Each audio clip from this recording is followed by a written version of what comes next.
रात के 12 बज चुके थे। ससुर जी ने धीरे से मेरे कमरे का दरवाजा खोला और चटकनी लगा दी। मैंने आंखें बंद करके सोने का नाटक किया, पर मेरे दिल की धड़कनें तेज थी। मुझे अंदाजा था कि वह क्यों आए हैं, पर मैंने खुद को रोका और बस चुप रही। उस रात जो हुआ वो मेरी जिंदगी का एक नया मोड़ था। तो मेरा नाम सानिया है, उम्र 24 साल और मैं अपने ससुर जी के साथ लखनऊ के एक पुराने मोहल्ले में रहती हूँ। गली तंग है, मकान पुराना, पर दिलों में जो बातें चल रही हैं वो बिल्कुल नहीं है। 1.5 साल पहले मेरी सासू माँ को कैंसर ने हम एक छीन लिया और मेरे पति वो तो 3 साल पहले एक बाइक एक्सीडेंट में मुझे अकेला छोड़े गए। तब से मैं और ससुर जी बस एक दूसरे के सहारे इस छोटे से घर में जिंदगी काट रहे हैं। मैं दिन भर एक कॉल सेंटर में काम करती हूँ और घर लौटकर खाना पीना बाजार सब संभालती हूँ। ससुर जी पहले बर्थडे रफ्तार इंसान थे। मोहल्ले में उनकी बात का वजन था। हर शाम चौपाल पर दोस्तों के साथ हंसी हाक, पुराने किस्से और उनकी आवाज से गली गूंजती थी। पर सासू माँ के जाने के बाद वह जैसे खामोश हो गए। दिन भर अपने कमरे में या फिर टीवी के सामने पुराने क्राइम शो देखते। उनकी आंखों में एक अजीब सा दर्द था जो मुझे रातों को सोने ना देता। मैं सोचती, क्या मैं उनके इस दर्द को हल्का कर सकती हूँ?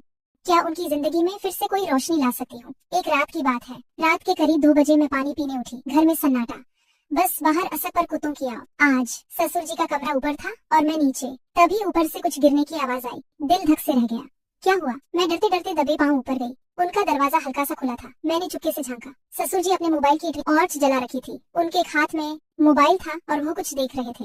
दूसरा हाथ छोटा पप्पू था शायद। तभी उनके हाथ से पास में रखी गिलास नीचे जमीन पर गिर गई, लेकिन उनको पता नहीं चला। ससुर जी वीडियो देखकर पप्पू के सर की मालिश कर रहे थे, इसलिए मैं वहीं रुकी रही और बिना कोई आवाज किए उन्हें देखती रही। कुछ देर बाद जब पप्पू की अच्छे से मालिश हो गई, मोबाइल साइड में रख दिया और वैसे ही लेट गए। मैं धीरे से वहां से हटी और नीचे अपने कमरे में आ गई। नीचे आकर जो मैंने देखा और महसूस किया, उस पर यकीन नहीं हो रहा था कि ससुर जी ऐसा कर सकते हैं। लेकिन फिर सोचने लगी है कि ये तो स्वाभाविक ही है, इसमें कुछ ज्यादा सोचने जैसा नहीं है। दिल में जैसे कोई तार छिदा गया। ससुर जी अकेलेपन से लाड रहे थे, पर अपने दर्द को छुपा रहे थे। मैं सोचने लगी, क्या मैं उनके लिए कुछ कर सकती हूँ? क्या मैं उन्हें वो एहसास दे सकती हूँ जो अब उनके दिल में कहीं खो गया है? अगली सुबह मैंने फैसला किया कि कुछ तो करना पड़ेगा। मैंने उनके लिए उनकी पसंद का आलू का पराठा बनाया और साथ में अदरक वाली चाय। जब मैंने उनके सामने रखा था, ओ वह चौंक गए। सानिया, इतनी सुबह सुबह ये सब? मैंने हंसकर कहा। ससुर जी आपकी वो पुरानी वाली हंसी लाने के लिए तो यह छोटा सा पराठा कुछ भी नहीं। वह हल्का सा मुस्कुराए और मेरे दिल को जैसे सुकून मिल गया। उस दिन के बाद मैंने उनके साथ वक्त बिताना शुरू किया। कभी उनके पुराने दोस्तों को घर बुलाया, कभी शाम को उनके साथ गली में टहलने निकली।